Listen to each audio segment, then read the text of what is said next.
Hello students. तो आज हमारा पवन का ही दूसरा लेक्चर है। आज हम पवनों के बारे में फिर पढ़ेंगे क्योंकि हमारा दूसरा लेक्चर स्टार्ट होने जा रहा है पवन का। तो देखते हैं आगे पवन के बारे में क्या है, समझते हैं।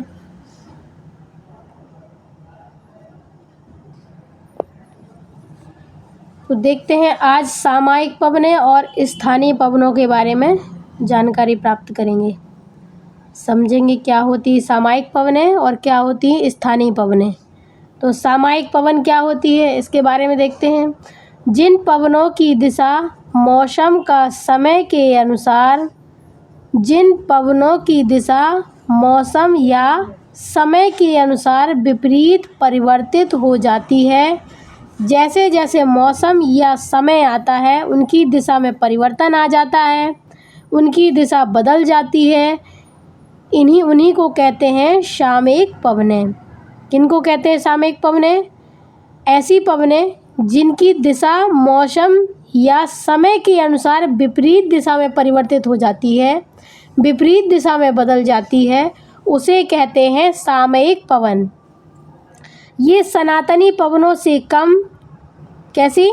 ये सनातनी पवनों से कम व्यापक तथा स्थानीय पवनों से अधिक व्यापक होती हैं। ये सनातनी पवनों से कम व्यापक होती हैं और स्थानीय पवनों से अधिक व्यापक होती हैं। ये किसी भौगोलिक प्रदेश विशेष को प्रभावित नहीं करती। ये एक अराउंड एरिया होता है जहाँ भौगोलिक क्षेत्र जिसे निर्धारित किया जाता है उसको प्रभावित नहीं करती। इसी कारण इन्हें प्रादेशिक पवन कहा जाता है। ये किसी भौगोलिक प्रदेश को प्रभावित नहीं करने के कारण नहीं करती हैं, इसलिए इन्हें प्रादेशिक पवन की संज्ञा दी गई है। इसलिए इन्हें प्रादेशिक पवन कहा जाता है। इन पवनों को हम दो भागों में बांटकर पढ़ सकते हैं। जैसे नंबर 1 स्थलीय समीर। स्थलीय समीर क्या होती है इसके माध्यम से हम देखेंगे, डायग्राम के माध्यम से क्या होती है हमारी स्थलीय समीर। ये हमने बना लिया है, ये हमारा स्थल है और ये हमारा जल है। ये जो हमारा डायग्राम बना हुआ है ये जल का भाग है और ये स्थल भाग है। तो जब दिन के समय सन की किरणें आती हैं हमारी कैसे लघु तरंग के दैर्घ्य के रूप में आती हैं, और जब ये स्थल रूप पर क्या होता है उस समय हाई टेम्परेचर रहता है और लो प्रेशर रहता है। हाई टेम्परेचर लो प्रेशर दिन के समय, उसी समय दिन पर ही जल में क्या होता है लो टेम्परेचर रहता है और हाई प्रेशर रहता है। स्थल में कैसा होता है हाई टेम्परेचर और लो प्रेशर, और जल के भाग पर क्या होता है लो टेम्परेचर और हाई प्रेशर। तो जब लो टेम्परेचर और हाई प्रेशर होता है तो ये हवाएं समुद्र से स्थल की ओर चलती हैं, जल से स्थल की ओर चलती हैं। लो टेम्परेचर और हाई प्रेशर के कारण जब हवाएं समुद्र से स्थल की ओर चलते हैं उसे कहते हैं जलीय समीर, और ये दिन के समय घटती है घटना, तो उसे कहेंगे हम जलीय समीर। इसी प्रकार से स्थलीय समीर किसे कहेंगे? जब लो टेम्परेचर होगा और हाई प्रेशर होगा। लो टेम्परेचर हाई प्रेशर और हाई टेम्परेचर जल के भाग पर हाई टेम्परेचर और लो प्रेशर। तो जब यहाँ पर लो टेम्परेचर होगा और हाई प्रेशर होगा तो स्थल से समीर कहाँ चलेगी? जल की तरफ चलेगी। जब ये स्थल से जल की तरफ चलती है, जिस तरफ से चलती है उसी का नाम दिया जाता है। तो यहाँ पर कहेंगे स्थलीय समीर। ये स्थलीय समीर रात के समय चलती हैं और जो जलीय समीर होती हैं वो दिन के समय चलती हैं। तो किसे कहेंगे स्थलीय समीर? रात के समय पार्थिव विकिरण धरातल से जल की अपेक्षा ज़्यादा होगा। कौन? रात के समय पार्थिव विकिरण धरातल से जल की अपेक्षा ज़्यादा होगा तो पवनें धरातल से जल की तरफ चलती हैं या कहें समुद्र की तरफ चलती हैं। उसी पवनों को या उन्हीं पवनों को स्थलीय समीर कहते हैं।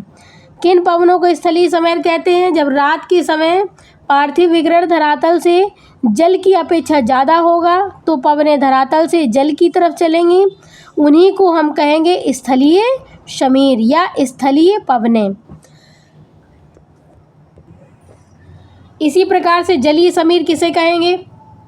जब दिन के समय टेम्परेचर हाई होगा और प्रेशर लो होगा तो जल की तुलना में धरातल पर जो जल की हवाएं चलेंगी, धरातल की तरफ क्या करेंगी? जलीय हवाएं धरातल की तरफ चलेंगी, स्थल की तरफ चलेंगी, तो उन्हीं हवाओं को क्या कहते हैं? जलीय या सागरीय समीर, सागरीय पवनें, उन्हीं को कहते हैं हम जलीय या सागरीय पवनें कहते हैं। इसी तरह से पर्वतीय समीर आती है हमारी। पर्वतीय समीर में क्या होगा? इधर भी देखो डायग्राम दिया गया है। जब पवनें ऊपर, किसके ऊपर? पर्वतों के ऊपर जब लो प्रेशर होगा और हाई टेम्परेचर होगा, जब पर्वतों के ऊपर लो प्रेशर होगा और हाई टेम्परेचर होगा, उसी प्रकार से दिन के समय की बात बता रहे हैं हम आपको। जिस तरीके से हमने स्थलीय समीर और जलीय समीर में बताया था, दिन के समय और रात के समय, तो जब हमारा लो प्रेशर होगा और हाई टेम्परेचर होगा, दो दिन के समय सूर्य का तप कैसा होता है? ज़्यादा होता है, मात्रा ज़्यादा होती है। तो उसी प्रकार से पर्वतों के नीचे कैसा होगा? टेम्परेचर लो होगा और हाई प्रेशर होगा।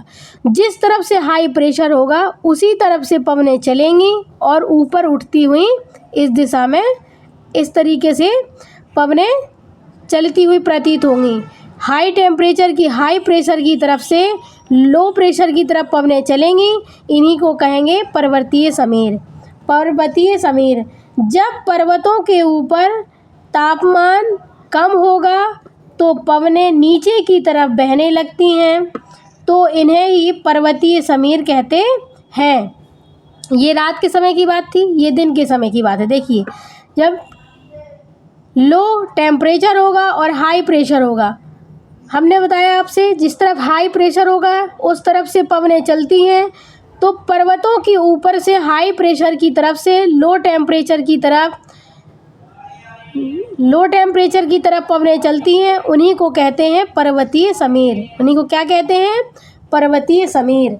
जब पर्वतों के ऊपर तापमान कम होगा तो पवनें नीचे की तरफ बहने लगेंगी। देखिए, इस डायग्राम में हमने बनाया है और समझाया है कि जब पर्वतों के ऊपर तापमान कम होगा, मतलब टेम्परेचर लो होगा और प्रेशर हाई होगा, तो पवनें नीचे की तरफ बहने लगती हैं, नीचे की तरफ बहने लगती हैं, उन्हीं को कहते हैं पर्वतीय समीर। उन्हें क्या कहते हैं? पर्वतीय समीर। इसी प्रकार से स्थानीय पवनें क्या होती हैं? Local winds. किसी स्थान विशेष में तथा समय विशेष में प्रवाहित होने वाली, कैसे? स्थान विशेष में और समय विशेष में प्रवाहित होने वाली पवनें स्थानीय पवनें कहलाती हैं। ये पवनें 45 डिग्री से 50 डिग्री सेंटीग्रेड तापमान पर बहती हैं। ये छोटे भौगोलिक क्षेत्र को प्रभावित करती हैं। कैसे भौगोलिक क्षेत्र को प्रभावित करती हैं? ये छोटे भौगोलिक क्षेत्र को प्रभावित करती हैं। ये धरातलीय बनावट से प्रभावित होकर होती हैं। ये कैसी धरातलीय बनावट से प्रभावित होती हैं तथा स्थानीय मौसम को काफ़ी हद तक प्रभावित करती हैं। स्थानीय मौसम को प्रभावित करने के कारण ही इनका नाम स्थानीय पवनें या लोकल विंड्स दिया गया है, रखा गया है। इन पे भी दो होती हैं, गर्म पवनें और ठंडी पवनें। आगे देखते हैं हम। कुछ गर्म पवनों के नाम हमने यहाँ लिखे हुए हैं, जैसे चिनूक कहाँ बहती है? यूएसए कनाडा में। फॉन स्विट्जरलैंड में, ऑस्ट्रेलिया या जर्मनी में। सांताना यूएसए में। हबूब सूडान में।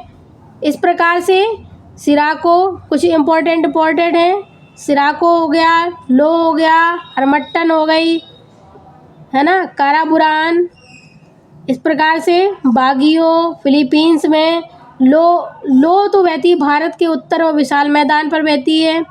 और सिराको कहाँ बह रही है? इटली से रक्त वर्षा, इसे रक्त वर्षा भी कहते हैं। कभी कभी एग्जाम में पूछ लेता है किस पवन को हम रक्त वर्षा या रक्त पवन के नाम से जानते हैं, तो सिराको को हम रक्त पवन या रक्त वर्षा के नाम से जानते हैं। बागियो फिलीपींस में बहती है ना। ब्रिकफील्ड्स ऑस्ट्रेलिया में, है ना। और काराबुरान चाइना में बहती है। बागियो फिलीपींस में, काराबुरान चाइना में, ब्रिकफील्ड्स ऑस्ट्रेलिया में, है ना। और नॉर्थ वेस्टर्न कहाँ बहती है? न्यूजीलैंड में। ये कुछ हमारी गर्म पवनें हमने यहाँ पर लिखी हुई हैं और इनको अच्छे से याद कर लेना है, क्योंकि अक्सर परीक्षाओं में पूछी जाती हैं और फिर यही हमारी मिस्टेक हो जाती है। कुछ इम्पोर्टेंट पवन के बारे में हम डिटेल में जान लेते हैं, जैसे चिनूक के बारे में हम पढ़ेंगे। यह पवन कहाँ से बहती है? रॉकी पर्वत के पूर्वी ढाल के सहारे नीचे उतरती है। यह कहाँ पर बहती है? यह पवन रॉकी पर्वत के पूर्वी ढाल के सहारे नीचे उतरती है और यूएसए एवं कनाडा में प्रवेश करती है। कहाँ से? रॉकी पर्वत के पूर्वी ढाल के सहारे से नीचे उतरी और कहाँ पर पहुँची? यूएसए के कनाडा में प्रवेश कर गई है। कनाडा क्षेत्र पर ये बहती है। यह पवन हिम को पिघलाकर, यह इतनी गर्म होती है कि हिम को पिघलाकर धरातल को हिम से युक्त कर देती है। जहाँ पर बर्फ़ जमी रहती है वहाँ पर ये पवन जब बहती हुई जाती है तो बर्फ़ को पिघला देती है और धरातल को हिमयुक्त कर देती है। इससे पशुओं को चरने की सुविधा हो जाती है। जब बर्फ़ पिघल जाएगी तो वहाँ पर छोटी छोटी घास उगेगी, तो घास किसके काम आएगी? पशुओं के चरने के काम आती है।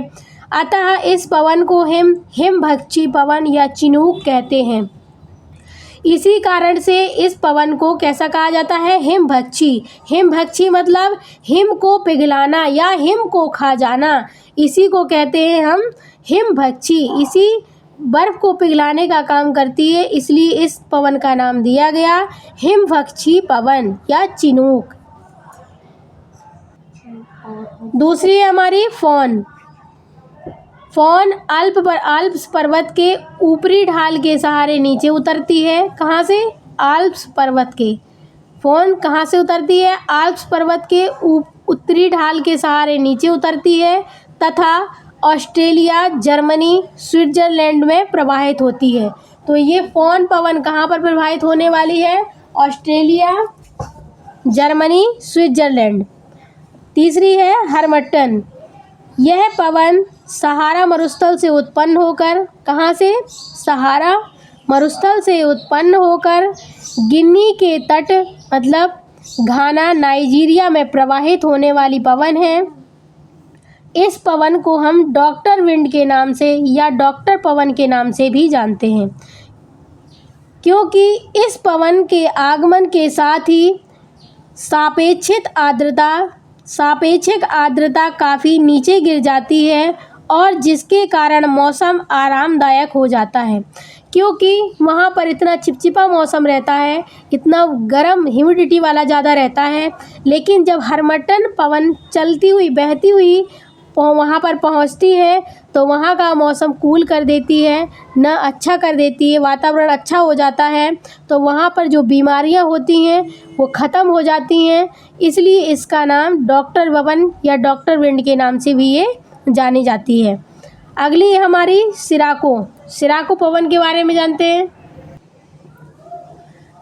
सिराको पवन के बारे में देखते हैं हम। यह पवन सहारा से उत्पन्न होती है। कहाँ से होती है? सहारा से उत्पन्न होती है और इटली में प्रवाहित होती है।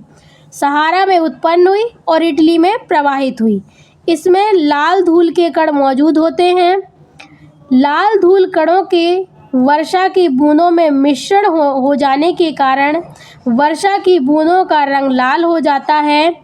अतः यह कहा जाता है कि सिराको को रक्त वर्षा के नाम से भी जाना जाता है।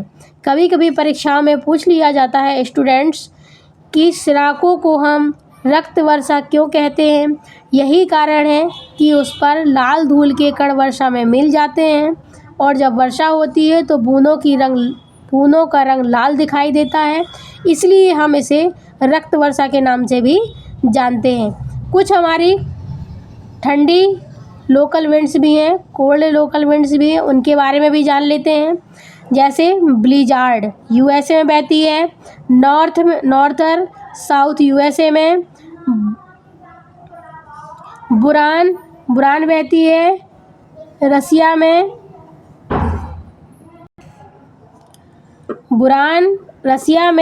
पुरगा ये आइस कनेक्टिंग पवन है, यह बर्फ़ के टुकड़ों के साथ लेकर चलती है। यही एक ऐसी पवन है जो बर्फ़ के टुकड़ों को साथ लेकर चलती है।